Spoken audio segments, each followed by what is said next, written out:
Hello, friends and enemies. Welcome back to Weekly Allowance, the only toy review show where we don't review figures as they come out. It would be prudent to review these as they're released, but we don't do that around here. That's why we'll never catch up to the big boys. Anyway, today we are looking at this X-Men set from Marvel Legends. We've got Deathbird and Marvel's Gladiator, not to be confused with any other Gladiator. Really simple packaging. Basically just black with a yellow background and a window in the front, little blurbs about the characters on the side. So these are characters from the Shi'ar Empire, which are bird people. Not sure who did the art here, but I really love this image of Deathbird. She looks pretty cool.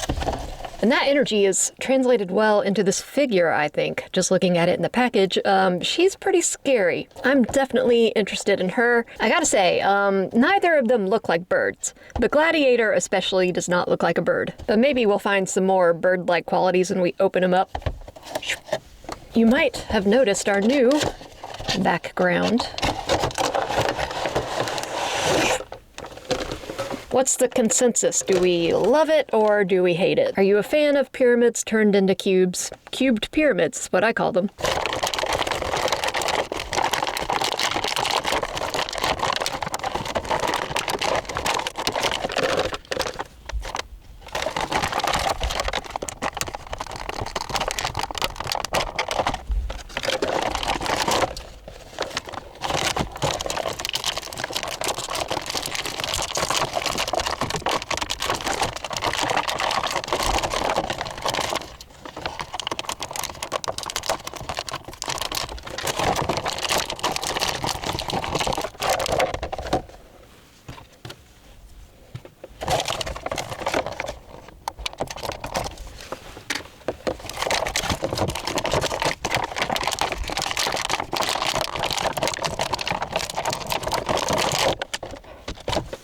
All right, I don't know if you could tell, but I did have a little bit of trouble getting them out of that plastic clamshell.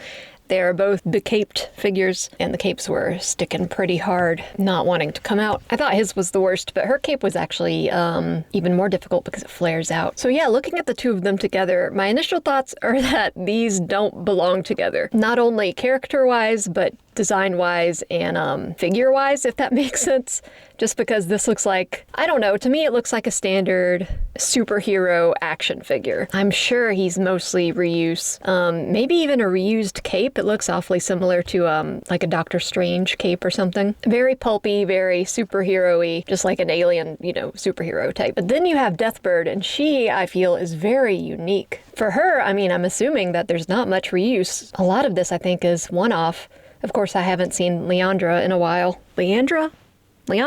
Her sister. I haven't seen the figure of her in a while, so I don't really remember if she reuses any part of this, any part of this costume. Because yeah, a lot of this looks unique to Deathbird. And then she's got some, I want to say metallics, but I think it's just marbling in the base plastic. But her cape is definitely got some kind of metallic sheen on it. I don't know if they used metallic paint or if that's just the finish on the plastic, but it looks really cool. Tons of texture there. It's more like scale work or proto feathers than actual feathering, but you can get kind of a bird vibe with that. So yeah, to me personally, she's what really makes this set, and I'm sure there's a lot of other people that feel that way. Gladiator is cool, but this is special. Really great face sculpt. She looks unhinged. She suffers from the female Marvel Legends comic book body. But in the face, I love what they've done with the face because I feel like in a lot of female figures, we don't get a lot of face portraits that look like this, that are just unhinged, like manic, bordering on disturbing or unattractive. Not to say she's unattractive, she's still very beautiful, but I mean, that is a Joker smile. She's got a crazed look in her whited out eyes. She looks insane. I love that. Don't know what these tubes are for, but she's got tubes and cables. Crazy hair. Yeah, the face sculpt is awesome. I love the cape, love the face sculpt. I really don't know much about this character, but I like her vibes. We stan a crazy bird woman. And then you've got Colossus, who is just a little bit boring comparatively. The face sculpt, however, is really cool. Very stoic, deep lines and wrinkles, kind of got a buzzed haircut, and then it's up in a mohawk in the center. So yeah, unique face sculpt for this guy, but like I said, the rest I'm pretty sure is reuse. Very brightly colored, very, I want to say basic. I don't mean that in a bad way. I mean it kind of literally. This is all base plastic, which is fine, but when you compare it to Deathbird, you know. So I'll try to look at him as his own thing and not as something that was included in a pack. Once again, we get a male character in skin-tight clothing, and yet no butt. What's that about? Ooh, I'm already removing his cloak. See, there's a peg that it's supposed to be inserted into this hole, and I have just ruined that. That's okay. I'll probably take it off for articulation anyway. This guy is ripped to shreds. I mean, this is even beyond normal superhero ripped. Every muscle has its own extra muscle on top of it. I think this guy has muscles that haven't even been discovered yet. But he's an alien, so I mean, very possible for him to have inhuman anatomy. Maybe that's why he doesn't have a butt. Yeah, the only shading we really get is on his face, and even then it's kind of minimal. It's around the eyes, around the mouth. A lot of it is just bare plastic. The cape is cool, but it's barely malleable. It's just one big solid chunk. So you're not really going to be able to form it around him in a different way. This is just how it's gonna be. Deathbird's cape is a little bit less ostentatious despite being much more decorated. Let's remove this so we can take a look at articulation. I'm gonna have to pop off his head. Oh, there we go. You get your head back, sir. I actually like him more without the cape. I think it's just that there's so much red when he's got the cape on. It kind of draws away from this really nice head portrait with this cool purple skin tone and this blue hair. Yeah, I like it better like this. But you can definitely tell that there's not a clear delineation between his neck and the costume. That's fine. Ball joint on a hinge for that head. He gets a lot of good head movement. He doesn't have hair to get in the way. He's got a thick neck though. That kind of impedes movement a little bit. Also, my heater is running, so I apologize for any background noise. You guys know how it is. He is a thick boy. Big joint for this shoulder. Bicep swivel. Double elbow, but I think we're gonna run into the problem that we usually have with these big muscle guys, and that his muscles are too big to properly utilize the double elbow. Hinge and swivel at the wrist. Big crunch. Big crunch. Very noticeable crunch too. Not a good way of hiding that, not with this costume. The twist at the waist, however, is well hidden, just below that belt.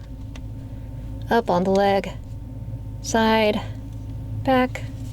He also has a twist. He's a little bit sticky. He could probably do with some heating up. We run into that issue again where his muscles are just too big for these double joints. Thigh swivel, which isn't anatomically possible, but he is an alien. And then there's a hinge and rock at the ankles, but mine is so stuck. He's definitely going to need a hot bath. To be honest, I could use one too. Not because my ankles are stuck, but because I'm chilly. So then there's Deathbird. Let's take a look at her. Her hair is up, so she gets some decent movement. I don't think her cape is removable. No, it's pretty stuck on here. It's got this cable attached to it, and that in turn is plugged into her chest. So I'll try and see what we can do. Bicep swivel. Does she have a double elbow? Double elbow? Yep. But she also has these cables like we just talked about. They might get in the way a little bit. They are rubbery, so it shouldn't be too bad. She has a bit of a twist at the bottom of the chest. A little bit of rock there too. Nothing at the waist. Then she's got leg out, leg to the side. Not much leg back because we run into that butt problem. Thigh swivel. Double knee, nicely disguised by these knee cap pad thingies. And then rock and hinge on the ankle. As always with Hasbro figures, nothing crazy articulation-wise, but it's enough. It'll do what you want. So pretty light on accessories with this set. Deathbird gets nothing. She herself is both the figure and the accessory, but we do get some stuff for Gladiator. We get a pair of fists, and we get this alternate head portrait where he's using some kind of laser powers. Very cool effect. I liked that laser bling and then smoke, red smoke rising out of his eyeballs. Big, wide open mouth, sculpted really well. Deep recesses. One issue I do have with him, build-wise, is that this neck joint is very big, which makes for good articulation, but It is hard to pop his head on because it just wants to keep slipping back and forth. And this head in particular was a tight fit. So here we have them compared to a couple of other Marvel Legends figures. This is Deathbird's sister, Leandra. And of course we have Silver Surfer next to Gladiator. These two of course look really good together. So it looks like there is reuse from Leandra's legs to Deathbird's legs, but that might be it. Upper arms, maybe? Their gauntlets look different for sure. Here we have a Marvel Legends Lady Loki, kind of similar vibes to Deathbird, and I just wanted to bring her out because I like this figure. And here are a couple other different figures from different lines. This is a Medicom Jean Grey, and this is the Mezco Wolverine. So scale-wise, not bad at all. So yeah, I mean, in my opinion, I think Deathbird is definitely the draw of this 2-pack. Gladiator is cool too, but I mean, this one is just hard to beat. But I'm sure there are lots of Gladiator fans who will be happy to have him in their lives. A little scant on accessories, for sure. It would have been nice to give Deathbird something. I mean, I don't really know what she could have. Maybe a staff like, but as a character, I don't know much about her, so I don't really know what kind of other things she could be given as an accessory. So, as always, likes and subscribes are very much appreciated. Comments are more than welcome. And I'll see you guys on the next one.